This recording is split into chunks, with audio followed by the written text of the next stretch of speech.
On this episode of the John 1911 podcast, a Christmas message, going viral, gun project updates, and a swinger playdate.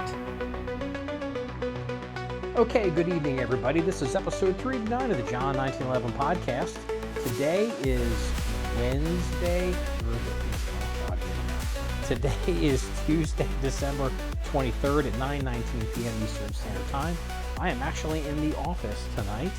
And this is going to be a solo episode. We are a little bit behind on doing podcasts, and so I feel like it was time to get one out before the holiday actually started. So first of all, let me say this to everyone who is a believer like myself. Merry Christmas, and enjoy the holiday, and have a Happy New Year. We are going to probably have a pretty quiet holiday around here. I'll spend, once things kind of settle down a little bit within the next, I'd say 24 to 48 hours, I will probably spend most of my time on the range. Since there'll be nobody out there, I'll be out there shooting and just working on some projects and, shooting guns and having fun, right? That's kind of what we do. And that's kind of who we are. And, nothing new or exciting or unexpected, but, while you're sitting around watching football, which I really can't stand to do, or whatever sporting event goes on, I will be shooting guns and having fun and working on the John 1911 range. So what's been going on with our social media? So while I have been a little bit behind on getting the podcasts out on time, we have really been ramping up and getting back to my ideal website, story, video, and publishing schedule, so we can then have the newsletters be fully populated. It's been a struggle there for a couple years with all the construction, but I've been really putting in the time and trying to build up the backlog. I think a lot of people really don't appreciate that, the videos in particular, there is probably, in some cases, videos go up immediately because they might be very time sensitive. But in other times, videos might sit for weeks or months. So I build up a queue of content that I go through, and I edit and I publish and I schedule. And also I try to break things up to keep things a little bit more interesting. So if I'm doing a ton of 1911 stuff, well, I don't necessarily want to have a bunch of 1911 videos and then have 1911 photographs, 1911 stories. I like to break it up a little bit. And so you've noticed that there's been a lot more military surplus stuff. There's been an uptick in hunting content. There's more coming. And actually we'll be producing more on property ourselves. But now that you kind of, see where my philosophy, or to remind you of my philosophy with social media, let me go through a couple things that have been kind of going on the website and on social media that have, really kind of taken off. We've had surprising, I guess I shouldn't say surprisingly, considering ultimately how many followers we have across multiple platforms, but we have had a fair amount of stuff by our standards, go viral over the past, say, 3 weeks. And maybe it's more cathartic for me to sit here and talk about it on a podcast than get into it in the comments section. But I'll tell you, there's definitely a few times when I'm going through the comments on, whether it's Facebook or YouTube. Typically, people behave generally real well on the website. Facebook can get a little hairy. YouTube can absolutely get hairy. There were a few moments where I said to myself, that grand thumb where he's in a place where he basically opens up his videos and he goes, comment section's a dumpster fire. You guys go on down there, do what you're going to do. And they're not even a part of it. And I'll tell you what, I talk about envy, to be that successful that you don't have to go down there and, moderate or deal with your comments if they get out of control. That's a great place to be. Also, realistically, again, that's fun, but realistically, and this is definitely true on the website, and we basically maintain this philosophy on Facebook and on YouTube, is we are a publisher. So in most cases, I mean, I'm not going to say there's not something that hasn't slipped through, but generally speaking, our policy is if you've left a comment, somebody over here has read it. And so, if you're up there saying something crazy or threatening somebody, like seriously threatening somebody, I'm more lenient on if you threaten me than I am, say, you threatening, say, a public figure or another commenter. And I mean like serious, like people are like really get mad down in there. So, but the upside to all of this bickering, depending on, whatever has gone viral at the time, is it really does get the engagement. And so, I mean, we're seeing 10, 20, 30,000 views on some of this content. And, so the first one is we've taken in some guns from an estate. And I guess I shouldn't really say estate technically, because what it is there's an older gentleman who's a local shooter. I do not know who he is. I'm just aware of him by virtue of my relationship with Shooter Supply in Loveland, Ohio. And he is apparently, I believe he's in his 80s. And I don't know why I think that, but I have that impression for some reason from Shooter Supply. And he is basically kind of settling his affairs. Now, I don't know what the extent of his gun collection is. I don't know to the extent that he even shoots guns anymore or what his situation is. I have no reason to believe that there's something wrong, but I think he's kind of in a position in life where sometimes you hear these old guys where they'll say, the kids don't want it. My daughter wouldn't know what to do with it. Maybe it's time to let some stuff go, right? And so that's the quote estate that the stuff's been coming in. And so the first thing that we're going to talk about is there is a Les Bear 1911. I have a photograph of it that I published on the website, and it is, I have to look at the picture. I don't know if it's a 4-digit serial number or maybe a 5-digit, but it's an older, maybe it's I think it's a 4-digit. It's an older Les Bear. Let me take a look here real quick. It's a gun that was made a long time ago, and let's see here. Les Bear target pistol, picture of the day. Do I have a picture of the serial number? It is a 4-digit serial. It's a 9,000 range serial number. And I don't know what number Les Bear is on now, but this gun is 9,000 in the 9,200 range. And it's a Hillsdale, Illinois gun. I know that he moved to Iowa, but even then, that was a while ago. I mean, to me, it seems like yesterday, but I also realized that could have been 15 years ago when he moved to Iowa, got out of Illinois. So I don't know when this Les Bear gun was made. I'm not even certain what the model is, but let me describe to the listener, let me describe to you why this gun, first of all, why we picked it up and what this gun looks like in a picture of the day. So it is a 5-inch, all steel, blued. It's got that kind of standard Bear kind of weak bluing on it. Bear does a really good job with chrome. They're blued guns. Their bluing is never really that good. It is 45 ACP, front cocking serrations. I remember Les used to always do that. I used to know Les. It is ambi safeties. It does not have a mag well. It is checkered on the front strap. I think Les always checkered his guns. Videcki style trigger, all that. The front and rear sight is not are knocked off on this gun, and because there's a scope mount on it. This has the old, and I guess they still do this, but to me they're old time scope mounts. You'll still see this on some open guns. As a matter of fact, I know you will, because various commenters were saying we still use that kind of mount today. There's just updated versions. But this person has a Seymour red dot on this gun that actually mounts to, well, the frame and the dust cover. 2 screws, bolts go into the dust cover, and the bolt furthest to the rear on closest to the slide stop. I mean, if you don't want to call that's not the dust cover, so that would be the frame. Again, the dust cover is also the frame. But this thing is bolted through. I don't know if it bolts through underneath or whether it's, I don't know if this is 3 bolts that come through like 3 axles or whether this is 6 bolts like, like on a tractor, like on a vehicle or something.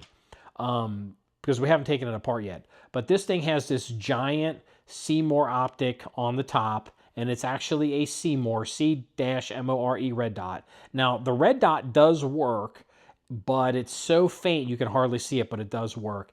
And what really, really, really drove some of the stupidity, and I really shouldn't say stupidity. It's not stupid. I take that back. I really don't mean that, because I'm not mad about it. But there is something that's on this gun. There's a laser sight, or there's a laser, I guess we'll call it a sight, because it's made for guns. And it's really it's a laser pointer with a bolt clamp on the back of it. And this is so old. And that works too, by the way. It has a switch. You can turn it on and off. It's a red laser. It is literally a glorified laser pointer. And this is so old that most people today, under the age of probably 45, possibly under the age of 50, have never really seen these things. And where this comes from is, one, it's a piece of crap. Two, in the photograph that I posted, it's kind of canted, out of position. And what it is, this thing bolts onto the trigger guard, and it hangs right off the front. And so, some people are like, that's trash. They made that for airsoft, and that's not made for guns. And it's like, well, no, I got bad news for you. This is a 4-digit serial number less spare. It's got a big old red dot on it. I don't know if this is a USPSA gun. Someone actually had suggested on Facebook, and the more I thought about it, the more it makes sense, is it could have been a bowling pin gun. And I do recall 20-some, 30-some years ago around here, there was a big bowling pin scene. And I don't know if that's still the case, but it would explain a bowling pin gun. Like, it was fairly successful bowling pin leagues around here. People shooting bowling pins. Like, people got really into it and were to the point where they were using different shaped bullets, trying to make sure the bullets didn't pass through the bowling pin and the bowling pin had to fall off the table. I even think these people, if I recall, might have been shooting for money. So there were bowling pin leagues at some of the indoor gun ranges. There were bowling pin leagues at some of the outdoor gun ranges, these gun clubs. And so the more I think about what that guy suggested, this very likely is an old bowling pin, an old pin gun, I guess you'd call it. It also doesn't have a magwell on it, which would make sense for a bowling pin gun, because I don't think you're allowed to reload. Maybe you are, but I don't know, maybe not. So, but anyway, so this laser that's hanging on the front of this gun is ridiculous. I mean, it is crazy.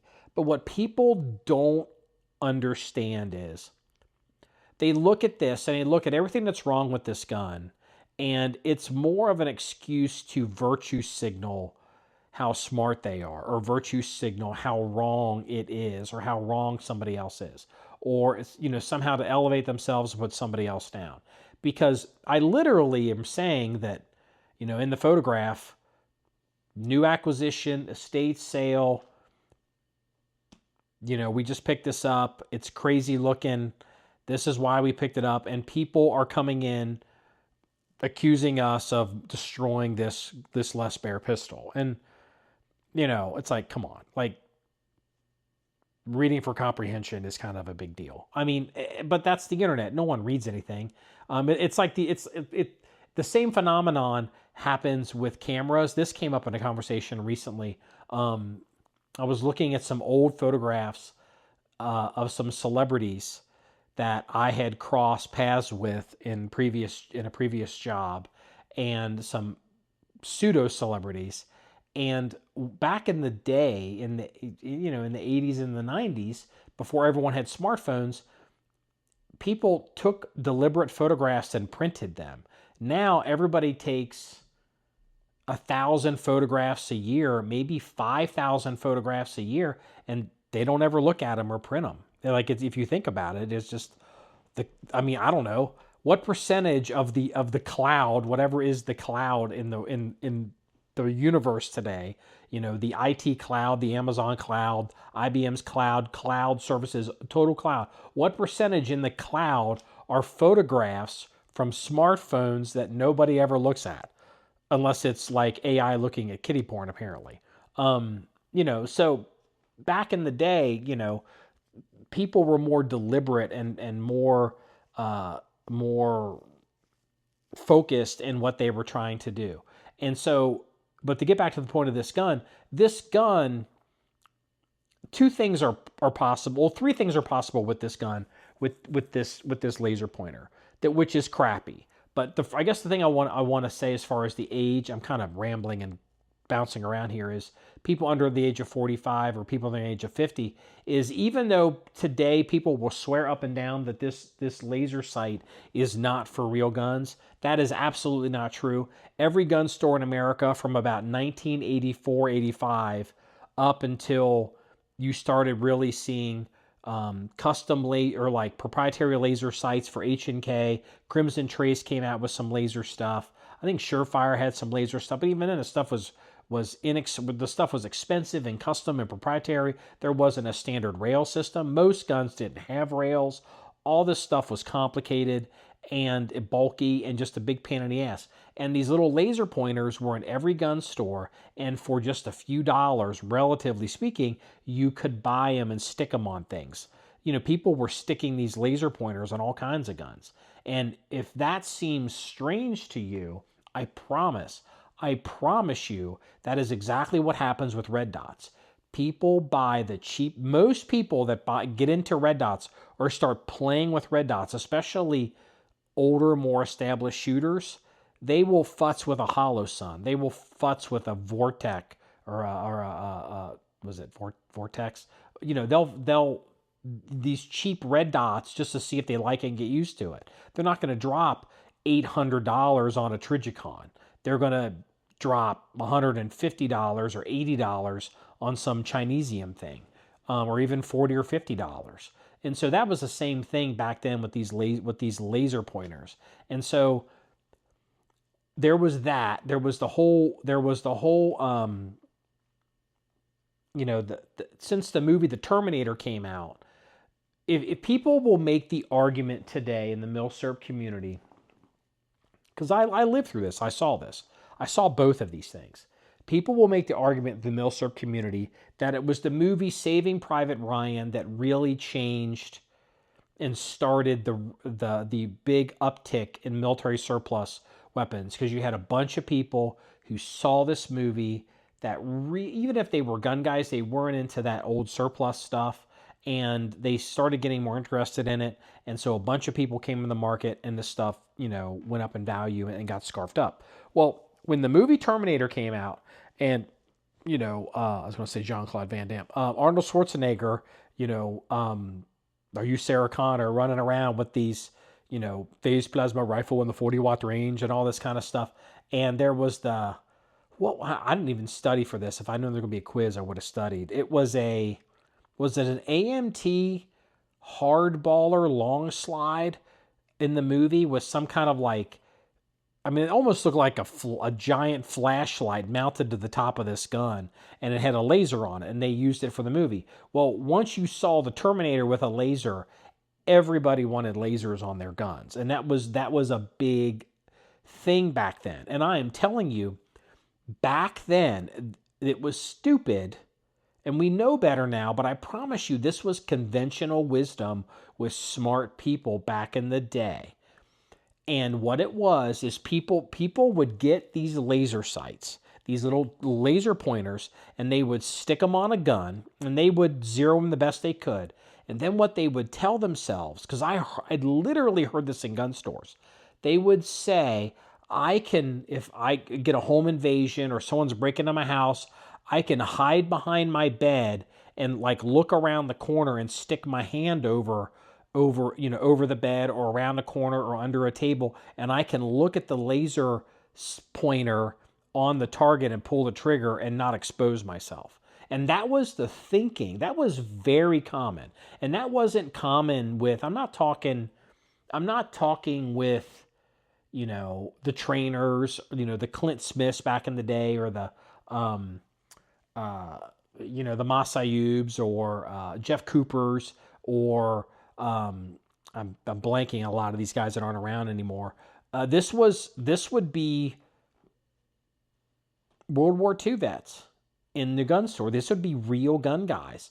This became almost a meme in that community for a long time, was just stick a laser on the gun and then you can just look at the laser and don't really have to, and quote, don't have to aim. I swear to you, that's what they did. And so this guy, this gun with this Les Bear thing caused all the drama on social media. But, I get the benefits of it from the algorithms. This person either, because it's a bowling pin gun, put this laser sight on it because maybe he was trying to gamify the red dot and the laser sight to clear the bowling pins off the folding table as quickly as he could. And so maybe he was experimenting with that. Or the other possibility was he was kind of done shooting bowling pins, or maybe he put this thing on when, out of bowling pin season. He loaded this gun up, kept it in a drawer with this laser sight on it, and he was like, it's my home defense gun because I can hide behind the corner and peek around and not really have to expose my body and I don't have to aim. And again, it sounds crazy to say that, but dude, a lot of people thought that bullshit in like 1988, 1992. I am telling you, because I was there. I was in the gun stores, I was on the gun ranges, and smart people believed that horseshit. So, you can take a look at this gun. I'll tell you what, if anybody can look and give me a ballpark as to what year they think this gun was manufactured, I have not tried to, figure it out. I don't know if someone's got a published list of serial number ranges with Les Bear. I am absolutely not going to call Les Bear and have them look up the serial number. It's not that big of a deal. But we're going to test fire we're going to test fire this gun. We're going to see if it's zeroed. I'm super curious if the laser is zeroed. I mean, I don't think the laser is going to be zeroed for elevation. So, that just goes without saying because I can kind of bend it up and down. But I'm super curious to see if it's zeroed for windage. Like maybe I could, certain ranges, get it to be zeroed. If it is zeroed, I might leave it on because we're probably not going to holster the gun. My plan is, what I'll do with this gun is we'll shoot some video with it. I'll shoot some, maybe on the bullseye range, I'll shoot some BA targets, try to shoot groups with it. I don't know if this gun's been worked over to accept semi-wad cutters, full wad cutters. I don't know what a 45 full wad cutter would even actually look like. I don't know if that would even load, if that even was a thing. But we're gonna play with the gun, see if it functions. I'm gonna have to tear the gun completely apart. It is filthy. This gun is covered in 30 years of mung. It's obviously been sitting on a shelf or something, and it's just filthy. But curiously, because I knew Les Bear guns and I knew Les Bear back in the day, and I know he's backed off of this now, but I have obviously I had to cycle the gun to I've had to cycle the gun to make sure it was clear before I took the photograph. And I took this in Shooter Supply because you can see their tile floor. I don't have that kind of, crappy floor in John 1911. So, cycled the gun, and it is not crazy tight like the Les Bear guns used to be. And I've told this story before, but, I don't own a Les Bear, and I've never run a Les Bear officially, like as an actual gun that I've owned. I've played with them. I've shot other people's Les Bears. I'm not unfamiliar with them. I've talked to Les. I have literally talked to Les to his face about how tight his guns are and how, one of the reasons I couldn't run them was because, like one-handed malfunction clearance drills, they were so tight I couldn't operate them. And he's like, yeah, I told my Smiths to back off that somewhat. And he told me that 15, 16 years ago, possibly. So, but this gun's old. I don't know why I'm not going to say it's loose because it's not loose, but it's not crazy tight to cycle it. So I'm super curious to get inside to see if it's been customized as much on the inside as it has been on the outside. But let me tell you, this thing, this photograph, I haven't even put the video up, I don't think. The photograph of this, the picture of the day, really got people tongues wagging on Facebook, even to the point where one guy, because it's cocked and locked, and he's like, why is the hammer cocked on it? Like he's trying to play the gotcha game. And I'm like, well, I cleared the gun, and so I had to clear before I took the picture. And on a 1911, to put the safety on, you got to cock it. I always cock and lock a 1911.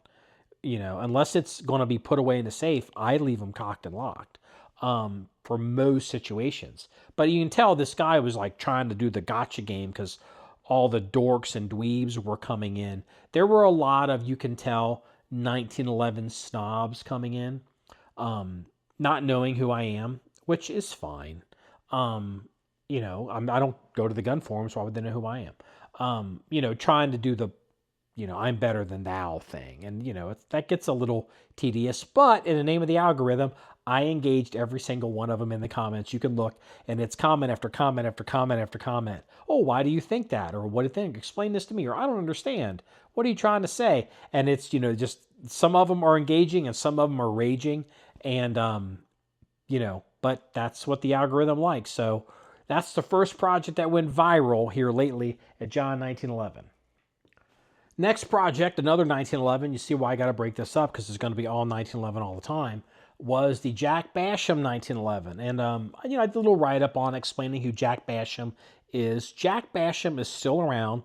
He is a local gunsmith here in Cincinnati. He has been semi-retired for close to 20 years. Impossible to get a hold of. But then, I had a guy roll in saying, hey, Jack Basham's got one of my 1911s. Let me know if you want to get a hold of him. And, the last time I saw Jack was probably 2019, 2020, right before COVID. He spends more time riding motorcycles. But, it's an interesting gun. It's a Colt. It's a put together. It's on a World War I frame. Or it's definitely on a 1911 frame, not an A1. And, that kind of got some traction, and that was cool. But, it's a custom gun built for this same shooter that's cleaning up his estate when he was a competitor. So, that was just kind of neat to get it up there. And then the next big thing on social media that completely exploded was a video I did on the T91. And it was not even like a comprehensive video or a shooting video. Basically, this occurred to me.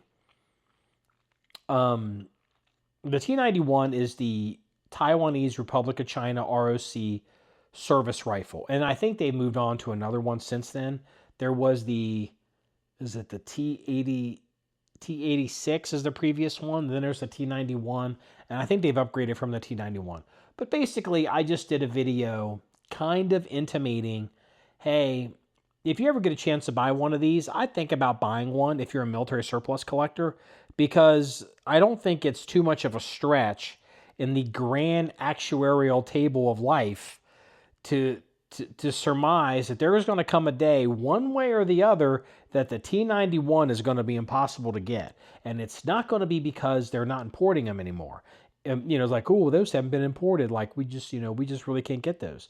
No, they're going to be hard to get because they're either all going to be destroyed or used up in the Sino-Taiwan War, the Taiwan Strait War that'll be coming, or whatever's left of these guns and the factory that made them will be behind enemy lines in communist Taiwanese China, or whatever they want to call it, because I don't think they call it Taiwan, the rogue province. And I had the video, and I was just talking about it, and I had some people, trying to say that I was being unsafe with the gun because pointing it or something, and I didn't clear it. Like, well, I did clear it. I cleared it. I even cleared it on video. I just edited it out of the video. But you get these gotcha guys, and you could tell a bunch of guys came in.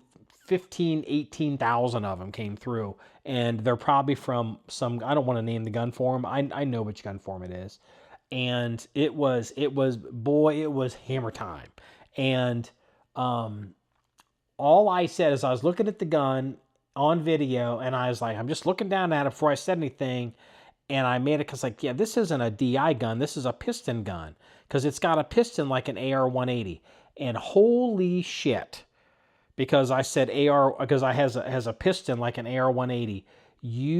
Everybody wanted to be offended, but everybody's offended about different things. So, and it's like, what's not an AR-180? It's an AR-15 with a piston in it. That was the big one. Like, somehow I'm stupid.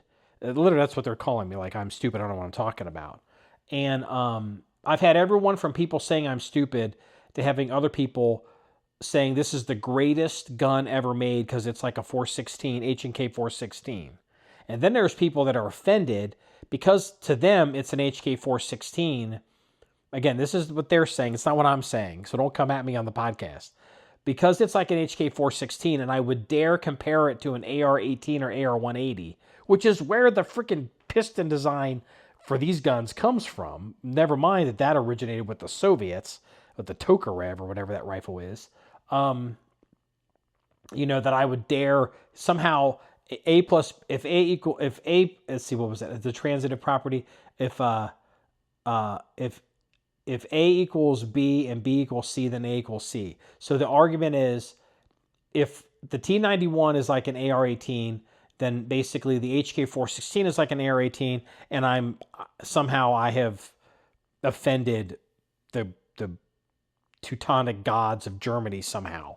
And then you had dudes rolling in that were complaining, arguing about the HK-416 versus AR-15s. And then some people are comparing the price, and I'm like, well, our guns cost this, so they're 3 times better because they're 3 times more expensive. And then some people were offended, how dare I suggest to buy the T91? Especially for the money, they'd rather get a whatever gun whatever AR-15 they choose to get, Colt 69, whatever, or to me it's a BCM. But again, it's like this whole video was made for military surplus collectors. By the way, if you get a chance to buy one of these, if you still can find one, I definitely get one because they're going to disappear because a war is going to come and they're going to really be gone. It's like, okay, I don't know why this has to be all this crazy shit. And then somebody came. My favorite one was the guy who was complaining that I'm a shill because I'm trying to sell T91 uppers. It's like, well, who's selling T91 uppers, and how am I getting paid to sell T91 uppers? We don't sell uppers. We don't sell guns. And it just was, and again, but I'm like, I'm engaging in all of it, and I'm trying to be nice. I didn't ban anybody. I didn't ban a single person because no one actually, they got insulting, but no one really crossed the line. But yeah, it was a good time. So I kind of had forgotten, you put these videos out, it's like, man, I hope this video is successful. You want people to watch it. Then you kind of remember, when a bunch of people watch it, you better get ready because the lowest common denominator, buddy, they're going to be coming. And a lot of them don't listen to what you're saying. They just want to say what they want to say. And a lot of times at the video maker's expense. So it's like, that's a good time. And, look, I'm not perfect. I like to say that I'm above it all, and many times I am. But, there's a few times I'm in there trying to comment with people and trying to get stuff to, help the algorithm along. I'm like, well, hell, if YouTube's going to give me this wave, I'm going to surf it like, Point Break. Like, sometimes your balls are like this big, right? And I'm surfing it, and I started realizing, I'm having a conversation with some kid who says he's a gun guy, and maybe he's a gun guy, but he's probably not really a gun guy to my standards, and he probably shoots maybe 500 rounds a year. And I'm at the range, I'm in my leather chair at the John 911 range, in the range barn, and I'm like, you know what, I'm going to take a break. And I went outside and I shot bill drills for an hour, and I was like, shot like, 300 rounds. And I'm like, okay, yeah, we're good, come back in, let's get back on the internet for a minute. It's just like, most of these people, I probably shoot more in a month than they shoot in 3 years. You just got to remember, kind of like what's really going on here. So, because it's, people that I had this thing, I can't remember what it was on gun forums, but I used to kind of have this axiom, and I don't have it quite worked out exactly the way it needs to be. But I did start to realize at one point, there are people that post comments. Like if you post a comment on a gun forum Okay. And let's say you're on there every day or every other day, maybe a couple times a week. And you know, whatever, you post once a day, maybe you're responding to thread, maybe you've got 5 posts, a day, 3 times, a week. So that's 15 posts a week. That's, that's 60 posts a month. And then you ask yourself, has that person fired 60 rounds in training this month? And month after month after month after month. And in most cases, the answer is no. If somebody's got more comments every month than they do actually firing live ammo, maybe at least for me, it was like, maybe I should reevaluate what I'm doing here. And so that was really the beginning of the end for me with gun forums. And so, it's the double-edged sword. It's like, Lee there was in the book Killer Angels, Lee famously said the one of the great tragedies of being a general is the thing that you love, your army, you have to risk destroying it, to use it the way it needs to be used.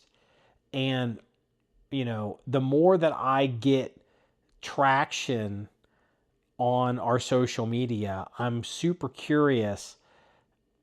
The website the comment section I would never really let get out of control. I mean, because it's our website, it's our brand. I mean, we'll give you a long leash in the comment section on the website, and we love website commenters because you get throttled on social media, but you're not going to come down there and post shit on Mein Kampf, and you're not going to, come out, and say shitty crap about America, especially if it's not true. I mean, if it's true, I might leave it, but I mean, even then, it's like, what's your motivation? Are you trying to help America by shining the mirror on America, or are you just an America hater? That's what I mean by motivation, because it does makes a difference in my comment section. And so, it's like, well, as more successful the social media becomes, especially the website, at some point, would the comment section of my own website turn into a gun forum? And would it be unusable?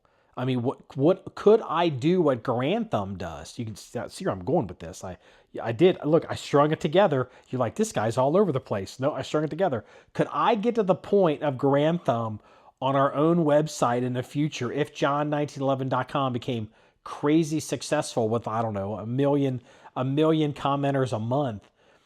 Could I just publish content up there and wash my hands of the comment section? Be like, y'all do you down there, bitches. Like, I don't know if I could do that. That would be a huge huge mental shift for me. And there's another phrase that kind of comes from social media, and it comes from the marketing side, or the publisher side, or the public personality side of social media. Is the reality is marketers ruin everything eventually. And so marketing eventually might ruin the comment section of John 1911, just like how Lee had to ruin his army, trying to go up against Grant. Maybe this is a bit too philosophical for 2 days before Christmas, but that's kind of where I'm at, talking about some of the viral content that we've had on John 1911 the past 3 weeks. Shoot, I've been going for a while. We better hit the gas on this and get things moving. So most of my shooting the past 3 weeks has been on the bullseye range. We've had some people out, groups, shooting on the rifle range, and I've done some of that with them, but most of my personal shooting is I've just really been working on the bullseye range because, one, I want to get used to it. Two, it's super cold, so without having to do a whole lot of work, I can just walk out of the barn, I can shoot real quick, and then I can walk back in, reload magazines, do what I want to do. And I'm trying to shoot this Experior two-tone single stack gun. I'm actually wearing it now. I'm carrying it. I've dug out a holster for it, and it's, to remind you, it's a 5-inch 9mm single stack 1911. that also has a threaded barrel on it because I wanted to be able to do all kinds of things with it. It also has a red dot and a rail. So yeah, if the Les Bear people don't like that Les Bear Seymour optic whatever bowling pin gun, they are really going to hate that Experior gun. Excuse me. So I've been shooting that a little bit, quite a bit, trying to, it doesn't need to be broken in. I'm just trying to get used to it. Getting used to, doing the reloads on single stack. It's got a magwell on it, but there's just no two ways about it. Reloading its speed, the EDC X9 or now the Wilson calls them the Project One guns. It's just night and day. So there's a little bit of a curve. I kind of got to get back into it a little bit, running those single stacks. Also, since it's a single stack gun, 10+1 in the gun. I'm also carrying 2 reloads. So I'm carrying 31 rounds, whereas with the X9L or the Project One, I was carrying 36+1 is what I was, carrying. And so I'm carrying 30 rounds. 10 can be a little light, but also I'm retired. I'm not working the street. I'm not in the ghetto. I'm not going a bunch of places. 10+1 and 2 10-round reloads, I'm fine. Like, let's just be real here. So, getting used to doing all that. I will say this. So something with this holster, it's obviously appendix carry. 2 things have kind of come up with this holster. It is a JM Custom Kydex holster. It is cut for red dot. It is a full sweat guard, which I prefer to cover up the thumb safety, and it also accepts an accessory rail. But the 2 things that are kind of an issue or getting used to is, well, it's a 5-inch gun, which I'm used to carrying, but this is a 5-inch plus gun because it sticks out, I don't know, maybe a 1/2 inch with that threaded barrel and that cap on it. And so, that's starting to get a little bit down into the, into the nether regions, when I'm bending over or bending down or picking stuff up. And, it's not quite as comfortable as the regular 5-inch guns. I get away with carrying 5-inch guns appendix all the time. I'm a fairly large guy. I'm 6'1", 230. It's never been a problem. But I will say the 5.5-inch now gun, it's like, like I can carry it. I can get used to it. But I'm definitely we're about on the edge of where I'm starting to have to change how I move a little bit. But the second thing is this holster, instead of having I always used I called them split loops, and it's a hard plastic Kydex double loop system. And for some reason, I don't know if if I couldn't find it, they didn't offer it, but this has those clips on them, like these spring steel clips. I can't remember what they're called. Everybody listening to this podcast knows what those things are called. And so I've had to get used to using that. I've never really used those. And, there was a major learning curve getting the holster on and off quickly. It's like if I'm going in and out of places where you have to take the gun off, that's kind of a pain in the dick. I kind of figured out I had to be a little bit more aggressive with the clips. Like, you can really bend on them, and they return to their shape. Hence why they're spring steel, right? Duh, that's why they did that. But I will tell you this: looking at the way the clips are, I've got them set so they sit as low as possible to get the gun to ride as high as possible. This system, as high as I can get the gun, still does not sit as high as the split loop system, the hard split loop system that I'm used to using. And I think that's contributing a little bit to my 5+ comfort issue, an appendix carry. And so I'm going to have to get on and order some more holsters. And for some reason, if JM Custom Kydex is not doing appendix carry holsters with those loops anymore, if it's all going to be these spring-loaded clips, I do not like clips. I basically have a no clip policy just from years of, working the street and getting in fights, and clips come off. There's just no two ways about it. And you're like, well, yeah, but the loops can break. Yeah, they can break. And, you can crack them and break them, but there's two of them. And then if you find one that's whatever, the gun is still on you. Whereas any type of loop system or any type of clip system, they start broken. Like they are open on the bottom. Yeah, I can't get them off my pants, but sure as shit, if I'm rolling around on the ground with somebody, and some crazy situation, which I've actually had happen, I wouldn't be at all surprised if, that'll be the time that those clips come off. So not a big fan of the clips. I've been giving it now the old college try now for 3 weeks. I've got it figured out. I've learned a lot. I can make it work. But if I was back to being a dirtbag on the street, I'd shit can these clips. I don't like these clips. They're not my first choice. But from a practical standpoint, the gun sits lower. And it doesn't sit too low, but I'm used to the gun sitting a little bit higher. And I'm used to carrying a big gun, so the gun can sit higher. So I can snatch that gun quick as fuck. You guys have seen me draw appendix. I mean, I can get that sumbitch out. I've been doing it for so long. These clips, I'm convinced the whole system sits, it might sit 3/4 of an inch lower, at least half an inch lower. And it's noticeable, coming down there and grabbing, and trying to, fish, with your hand between the front strap and your belt line. So, been interesting, been an experience. Not really my thing, but, it is what it is. If I can't find the loop system that I want with JM Custom Kydex, I'll probably have to find another source for appendix carry holsters.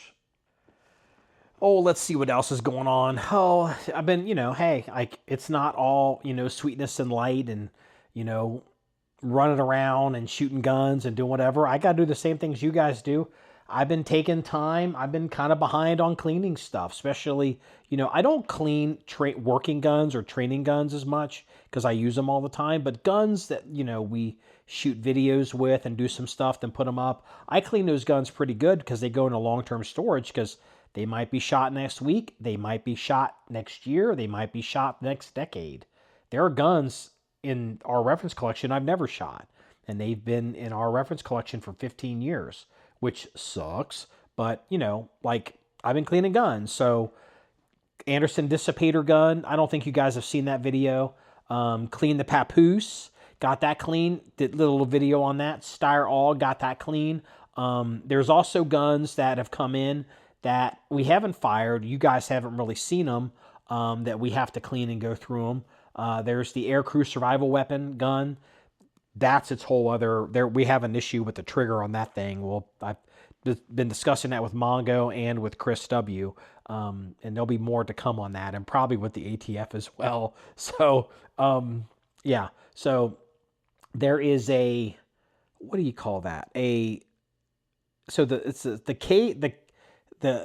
K31 rifles. The previous version of that, is that the K19? Is that a K11, K1911?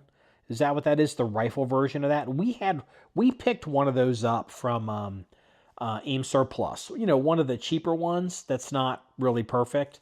And I did find where the particular gun has an issue. It's on the butt plate. It's got some rust on the butt plate. So I'm going to have to figure out how to get rust off of that. I'll probably have to take it off and, do some conversion or do some whatever. But unless, this was some kind of product, I can just kind of scrub it off because it's not a cherry gun. And if I could just get the corrosion off, so long term it was not going to be an issue. Again, just, stuff like that, that's been going on. We are working on my to-do list, since I'm going through cleaning guns, the Benelli B76 spring issue and that gun not running that well. We are prepared to deal with that. We had somebody come in and give us some advice, and I doubt he's listening to the podcast, but I'm going to reach out to him, and we're going to be shooting that gun. We're going to give another run with some springs and the Eclipse situation with that gun. Now that we have the bullseye range running, the Benelli B76 is perfect for the bullseye range. The other thing, which is imminent, is Chris W. We have the Smith & Wesson 547, which is this 9mm revolver. It's a K-frame that was made for the, the one I have, I think it was made as an RFP for the Israeli government to give them to Palestinian police officers in the, I don't know if it's in Gaza Strip, but definitely in the West Bank. And there's issues with this gun. And Chris had written, and I still have it, Chris, I promise you, this, step-by-step guide how to get into that revolver and, just adjust some stuff so maybe it'll ignite, more consistently. That is imminently that project's gonna be coming because I've cleared off a section on the workbench and I can take that gun apart and we're gonna be going through some of that. So, but speaking of Chris, Chris has really come through on the hunting outdoors, and I guess I should say off-roading, but I haven't officially changed the name on the website for that section yet, but off-road driving. Hunting outdoors section is Chris had a friend of his draw a moose tag, and they went on a moose hunt. Now, I guess the moose that they went to hunt is the smallest moose in North America, which is still a pretty big moose. I mean, I've seen some moose, and I was reading his article, and he's got tons of great pictures. It actually, if you get to subscribe to the newsletter at john911.com, you got pictures from Chris's moose hunt this morning at 7 a.m. Eastern Standard Time.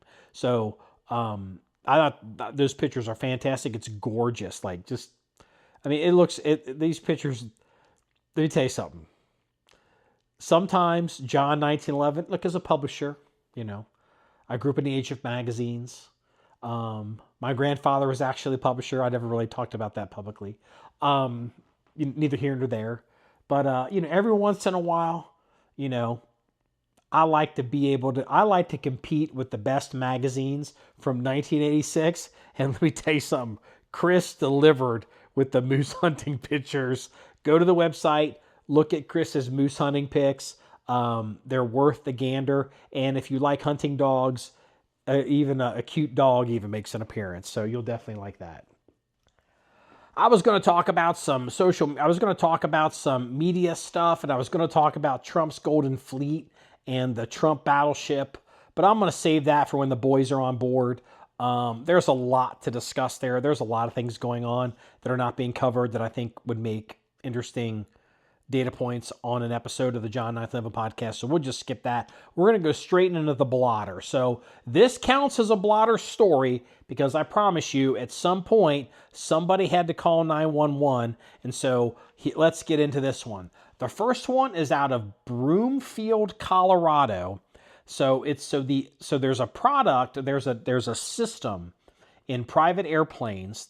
I assume, well, I'm gonna say private for the parameters of this story, but if you are a pilot, you realize that the plane in question, a King Air 200, could be a commercial aircraft. So a Garmin Autoland system lands plane after pilot is incapacitated.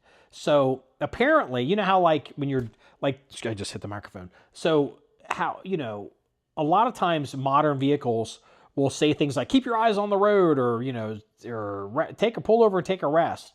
Well, apparently I didn't realize this because I haven't really been around private aircraft the past 3 or 4 or 5 years. They have these systems built in to private airplanes. And so I guess this Garmin system detected that the person flying this airplane is probably flying solo. So as a King Air 200, I am very familiar with a King Air 200. I am intimately familiar with a King Air 200 because I almost bought into a King Air 200. And when I was having to deal with it, you had to have 2 pilots because it would be a commercial endeavor, and you got to have 2.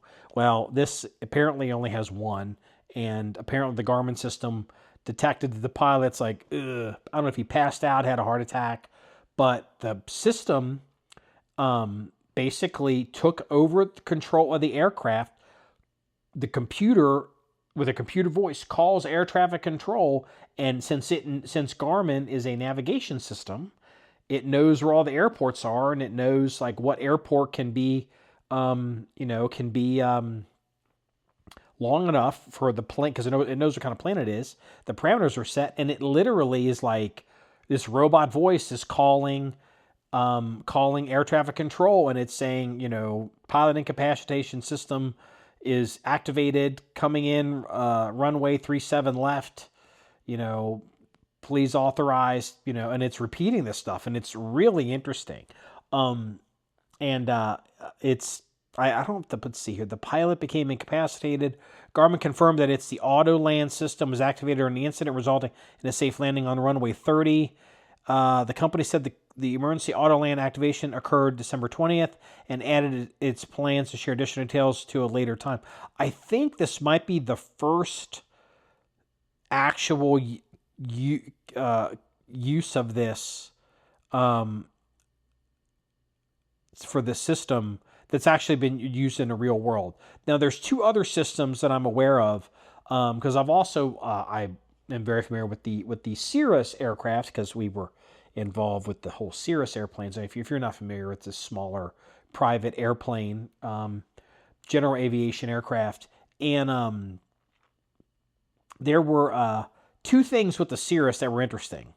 One of them was because it had a system that if you got in trouble or the engine died or something happened, you could pull a lever and it would shoot rockets out with parachutes, and the plane could come down under parachute and, save everybody on board. It'd be a hard landing. It'd probably total the airplane, but, you'd walk away from it. And there's been documented cases of that system.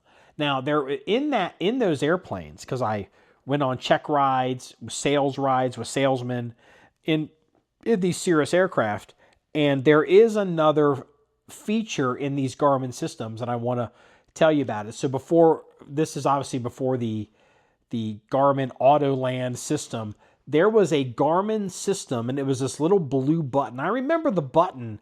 It was light blue, kind of like Viagra. Like, the joke is like Viagra is that little blue pill. I think it's a light blue pill. I've never taken Viagra, but I think it's a light blue pill, because I've seen it somewhere in the movies or something. People are like, yeah, sure, whatever, Marky. No, I swear. But anyway, so the salesman for Cirrus, he's explaining to me, all the advanced avionics and everything, and the Garmin, and the weather and the navigations and all this stuff, and and how the sticks on the side, and we're practicing doing some stuff, and I'm getting a feel for how to turn the aircraft, and how little I have to turn it, and like a fly-by-wire system basically.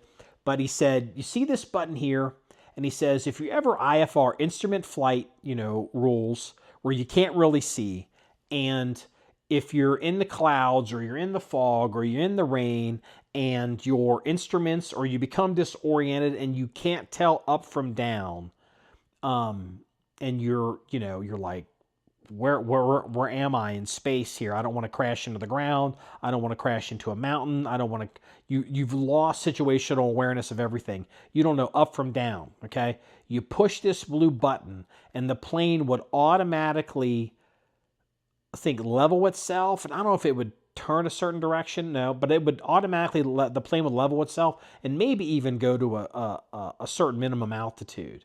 But the plane would automatically level itself.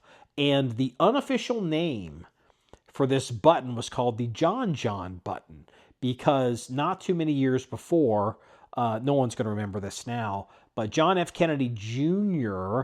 Was flying a private aircraft with his family on board off of Martha's Vineyard, and he became disoriented in the haze and literally flew the plane into the water because he couldn't tell the horizon. There was nothing wrong with the aircraft. He had lost situational awareness. And so the sales point was, if John John had this button and you get lost and you can't tell up from down, just push the button. And so we've obviously gone from the John John button to, Garmin Auto Land system lands at the nearest airport. Now, a little bit of a tangent here, then we'll get back to the police blotter. I have predicted on this podcast many a time that in the foreseeable future, drones and drone technology will be more restricted than machine guns. This is coming. So, all right, this King Air 200 computer system automatically, within the parameters that you'd set, took control, changed directions. You're looking at the flight path. It literally was circling to get down to an altitude to come in on a final, like it was under control, and then came in at the airport. Well, what would stop somebody from taking a private aircraft, changing some of the programming and some of this software, or spoofing it, and then having it land someplace in a terrorist attack? It's a giant drone. My point is, everything that you can do with a drone right now, in 20 years or 30 years, there's going to be so many licenses and so many restrictions because this stuff is crazy good. And once there is an attack with a drone, and chances are it's not going to be an attack on, like some nation state, whatever, that they have air defense and a secret service and whatever to defend against themselves. The drone attack that's going to change everything is the crazy fuck who's obsessed with the actress and decides that that's his god wife and he's going to take her to heaven, and gets the drone with the thing and it basically plows into her while she's in a bikini in her backyard. Like, that's going to be the one where people lose their shit.